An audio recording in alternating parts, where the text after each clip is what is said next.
2021 में तत्कालीन अरविंद केजरीवाल की सरकार ने एक बड़ा फैसला लिया था जो दिल्ली के तमाम सरकारी पॉलिटेक्निक संस्थानों से जुड़ा था। दिल्ली सरकार ने 2021 में DESU यानी Delhi skill and entrepreneurship university की स्थापना की थी। केजरीवाल सरकार ने फैसला लिया था कि दिल्ली के सभी वो संस्थान जहां तकनीक की पढ़ाई होती है, साथ ही पॉलिटेक्निक संस्थान जो कि तब DTTE यानी directorate of training and technical education के तहत संचालित होते थे, उन्हें बिना सलाह मशवरे का DESU में विलय कर दिया। अब सवाल यह है कि 4 साल बाद इसकी क्यों बात हो रही है। तो बता दें कि ये मुद्दा अब एक बार फिर से सुर्खियों में आ चुका है।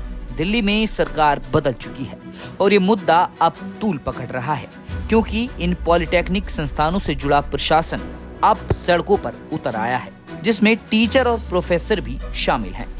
कॉलेज प्रशासन अपनी कई मांगों को लेकर सड़क पर उतरा है। आइए जानते हैं किन मांगों को लेकर ये मामला गर्मा रहा है।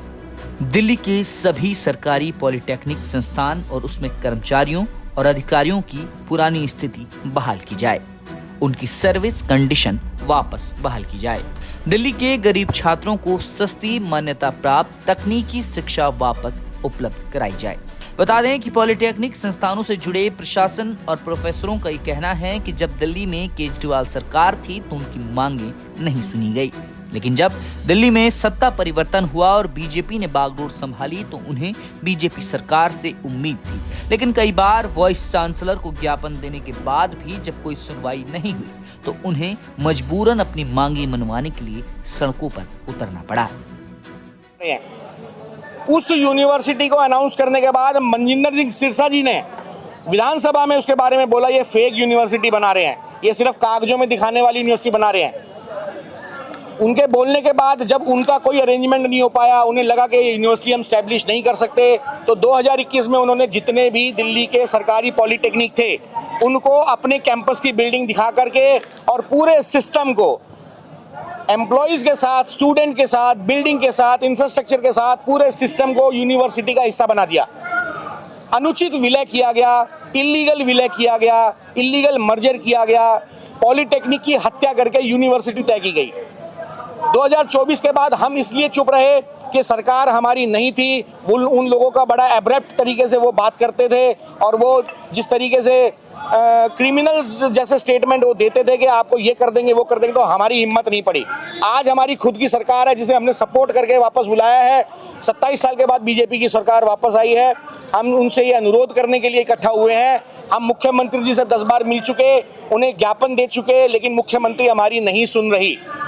उनका ध्यान VC साहब उनके जन्मदिन पे एक पौधा लगाते हैं तो उनका ध्यान उस पे है, लेकिन उन लोगों पे नहीं है जो उनके एक्चुअल वोटर हैं। VC साहब उनके वोटर नहीं है, पर वो हम जो एक्चुअल वोटर हैं जिन्होंने इस पूरे सिस्टम के साथ मिल करके बीजेपी को, जनता को इकट्ठा करके बीजेपी को जितवाया, उनसे अनुरोध करने के लिए हम गए, पर अभी तक सुनाई हुई नहीं। इसके अलावा हम एजुकेशन मिनिस्टर आशीष सूद जी के पास भी गए। आशीष सूद जी ने हमें सुना, उनका बहुत बहुत धन्यवाद रहा। और सुनने के बाद उन्होंने हमें बोला कि हम 3 महीने में इसको देख लेंगे और हम अलग हो जाएंगे, कर देंगे आपको। अगर दिल्ली के बच्चों का नुकसान हो रहा है तो आप अलग हो जाएंगे, कर देंगे आपको। तो हम मिलते रहे। मिलने के बाद बोलते हैं कि आज 2 दिन बाद बुला लेंगे, 3 दिन बाद बुला लेंगे, लेकिन बुलावा कभी नहीं आता। अब बुलावा क्यों नहीं आता ये मुझे पता नहीं। पीछे से फीडबैक ये मिलती है ये टीचर हैं, इन्हें काम नहीं करना इसीलिए ऐसा कर रहे हैं।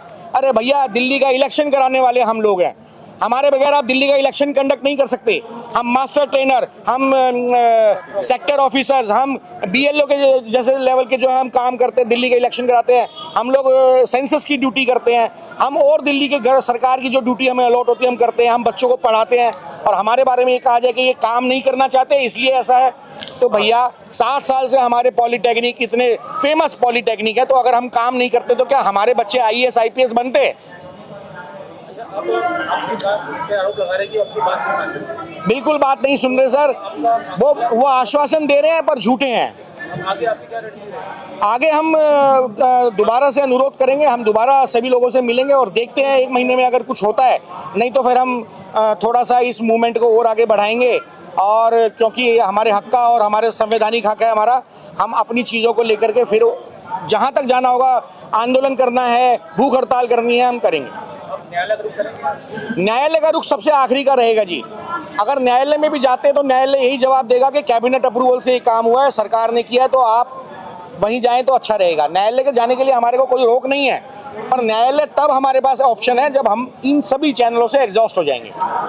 और दूसरी बात, कोर्ट में पॉलिटेक्निक संस्थानों से जुड़ा प्रशासन अब अपनी मांगों को लेकर धरने पर बैठा है। बता दें कि इन मांगों को लेकर ये लोग पहले मुख्यमंत्री को भी मिल चुके हैं। अब देखना ये है कि क्या उनकी मांगे पूरी होती हैं या फिर उनका धरना यूं ही जारी रहता है। ब्यूरो रिपोर्ट, दिल्ली तक।